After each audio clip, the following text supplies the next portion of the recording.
They didn't even wait for the lawyer to speak. She will get nothing. Dad hated her. That's what my sister Karen said the moment I stepped into the room. No greeting, no eye contact, just that sharp, cutting sentence, loud enough for everyone to hear, like she wanted it to echo. I felt the words land in my chest like a punch. My grip on my son Eli's hand tightened. His small fingers curled back around mine, warm and trembling. I forced a smile down at him, thin and shaky, but he knew. He always knew. I hadn't even taken a seat yet, but the message was clear. I wasn't welcome. I wasn't family. I was just a loose end they were here to snip clean. Karen sat at the head of the table, perfectly poised in a gray pantsuit, her dark hair scraped into that tight bun she always wore when she wanted to feel superior. Her lipstick was sharp red, classic Karen, war paint for a battle I didn't know I'd walked into. Then came the voice I dreaded even more. My Uncle Rick, Dad's older brother, let out a dry laugh.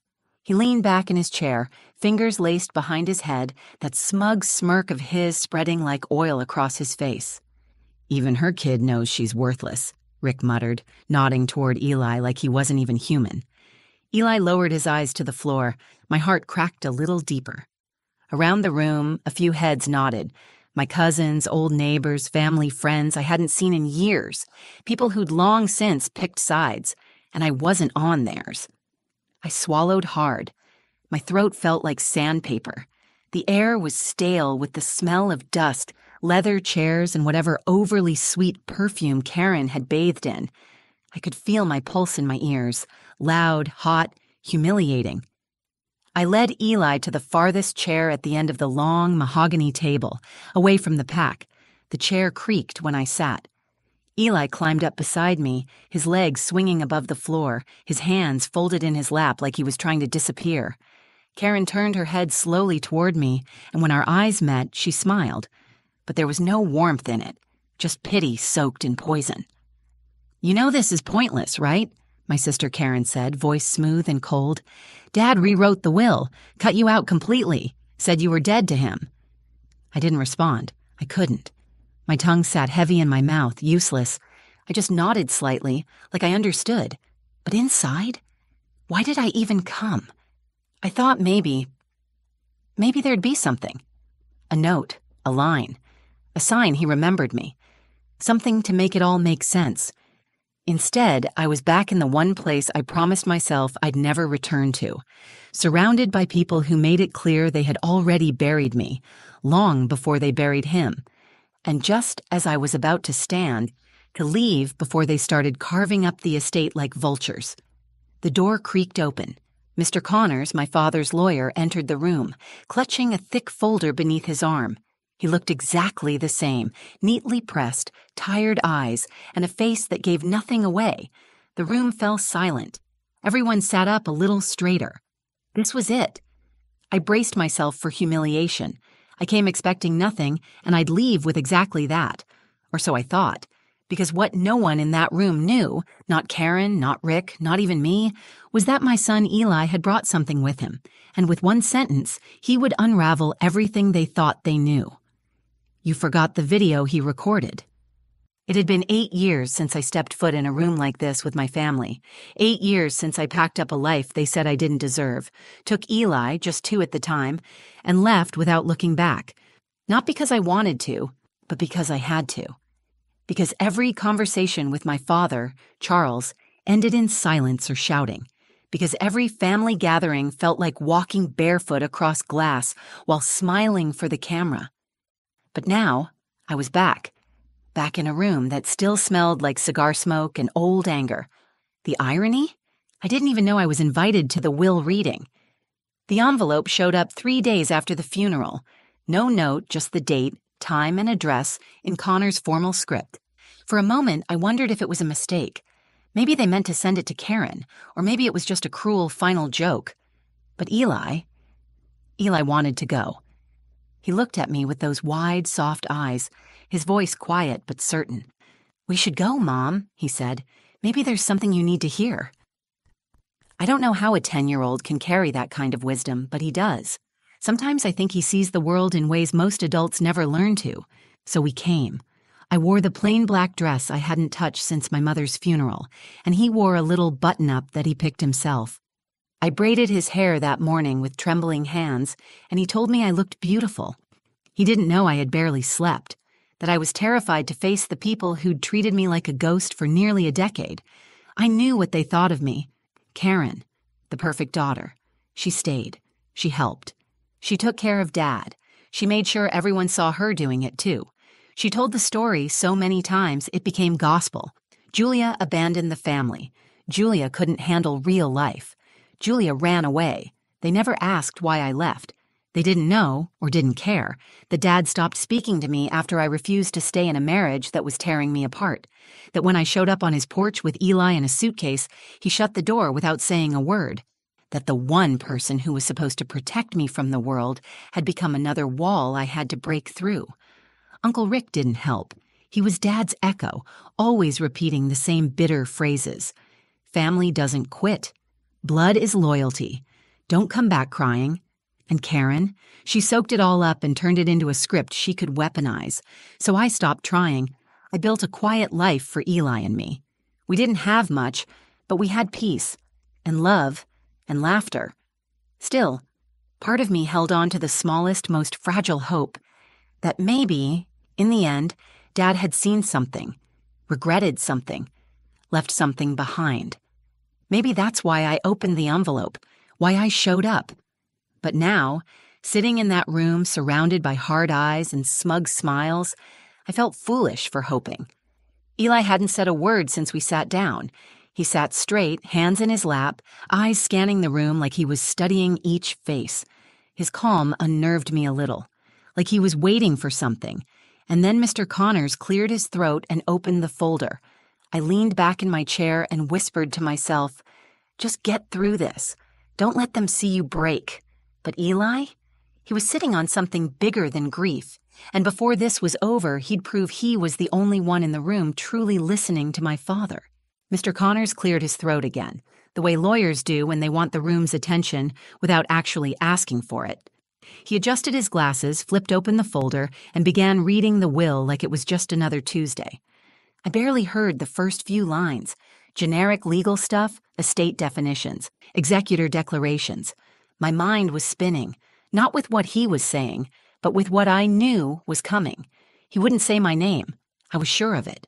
Still, every time he paused to turn a page, I held my breath like maybe, just maybe, the next words would be different. Maybe he'd surprise me. But no, it was all the usual suspects. To my daughter, Karen, I leave the primary residence and all its contents.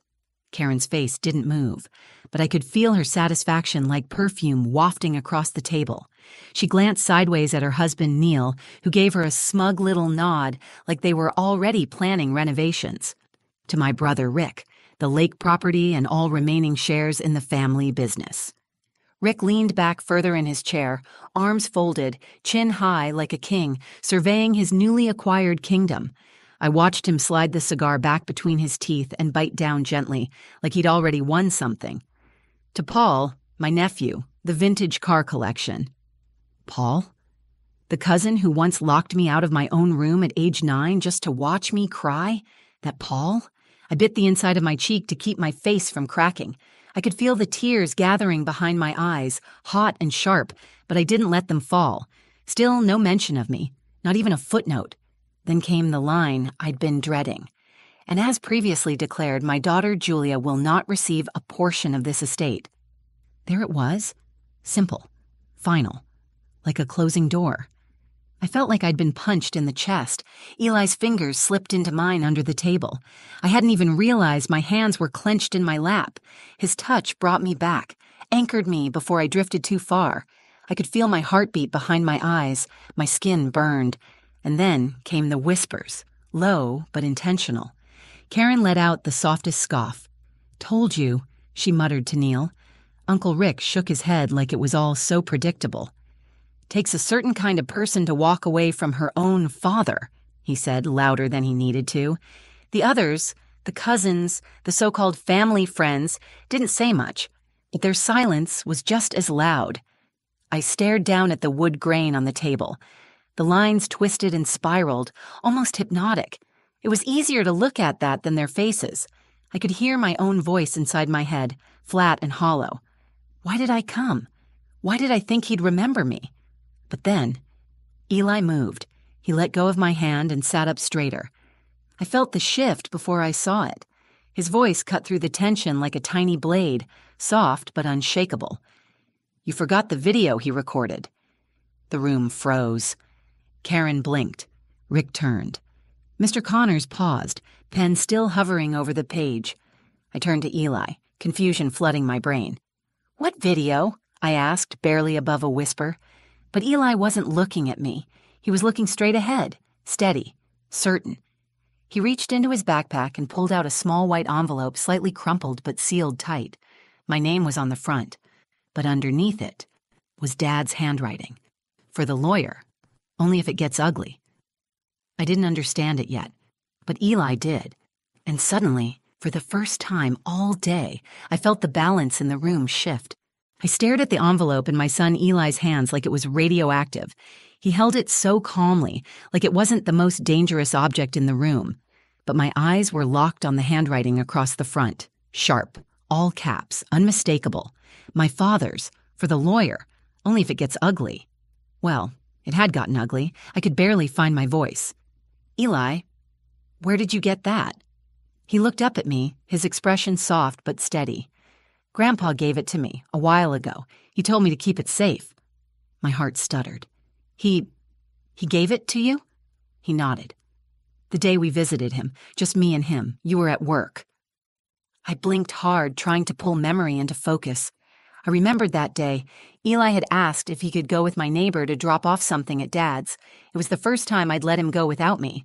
I had no idea they even spoke. Now Mr. Connors reached across the table. "May I?" he asked gently, and Eli handed the envelope over without hesitation. The entire room leaned in. Karen was squinting like she couldn't make sense of it. Rick shifted in his seat, no longer slouched. For once, nobody had anything to say. The envelope made a quiet tearing sound as Connors opened it. Inside was a USB drive, small, black, ordinary. But my pulse kicked like it was a grenade. Connors furrowed his brow and pulled a note from the envelope, too. Another page in my father's handwriting. His eyes scanned it, and for the first time since he walked into the room, his composure cracked. Just slightly, but I saw it. He didn't speak right away. He just nodded slowly, like something unspoken had been confirmed. "Everyone," Connors said, his voice quieter now. "There is a video message from Charles Thomas, recorded before the final version of this will. It was sealed with instructions to be played only if this situation became contentious." His eyes flicked to Karen, then Rick. They both shifted in their chairs. Karen scoffed. "This is ridiculous. He didn't say anything about a video." Uncle Rick leaned forward, voice harder now. "We don't know what's even on that thing. Could be fake." Connors raised a hand. "It's time-stamped, authenticated. I recognize the handwriting and signature, and per his instructions, I'm legally bound to play it." He plugged the USB into a sleek black laptop sitting on the desk beside him. The screen flickered to life, the logo dissolving into a black frame with a single word: play. The air in the room changed. No one spoke, no one moved. I could feel my heartbeat in my fingertips. I gripped the arms of my chair like they might keep me from floating off into some other world. My breathing was shallow, shaky. Why would Dad leave a video? Why to Eli? What could he possibly want to say now after everything? Eli didn't look nervous. He just sat still, eyes on the screen like he already knew what was coming. Karen looked pale now. Her lips were pressed into a tight line. Rick had stopped chewing his cigar. I wanted to run. I wanted to cry. I wanted to scream. But mostly, I wanted to know. Connors hit the spacebar. The screen went black for half a second, then flickered, and suddenly there he was, my father, older, thinner, sitting at his desk, wearing that navy sweater I bought him for his last birthday, the one I didn't know he'd ever worn. His hands were folded, his expression not cold, just tired. He looked straight into the camera, and then he started to speak. I didn't breathe. Not when the screen lit up. Not when I saw his face. Not when I heard the first two words leave his mouth. "Hi, Julia." He looked older than I remembered. His skin had thinned. His once proud posture had softened. But it was still my father, Charles Thomas, sitting at that worn oak desk with the antique globe behind him, just like when we were kids. Only this time, his expression wasn't stern or distant. It was human. "If you're watching this," he continued, "I'm gone, and I'm guessing things didn't go well at the reading." His hands were clasped in front of him, fingers twitching slightly. A small, nervous habit I had, too. "I didn't expect peace between you and the family. I know what they think of you. Hell, I know what I said about you." He looked down, swallowed. And I was wrong. My breath caught in my throat. My nails dug into the armrest of my chair. Eli glanced up at me, but I couldn't look away. I believed what Karen told me. I believed Rick. I believed that you left because you didn't care. I didn't ask questions. I didn't listen to you, not once. You tried, and I shut the door in your face, on you and Eli. I heard Karen shift in her chair, sharp and uncomfortable. I didn't look at her. I couldn't. Dad's voice cracked, just barely. "I thought being strong meant being proud, that if you walked away it was betrayal. But strength is showing up. It's protecting your child, and you did that. You did what I couldn't." His eyes glistened. My own vision blurred. I met Eli one day when he stopped by. Just the two of us. That kid. He didn't say much, but when I asked him about you, he just said, "My mom is the safest place in the world." My hand flew to my mouth. "I lost you, Julia. I see that now. I lost my daughter because I couldn't stop being right long enough to love you the way you needed. But I won't let my last act be pushing you away again." He cleared his throat and looked straight into the camera, steady. So I changed the will. There was a collective gasp in the room. Someone's chair creaked. Rick's, maybe.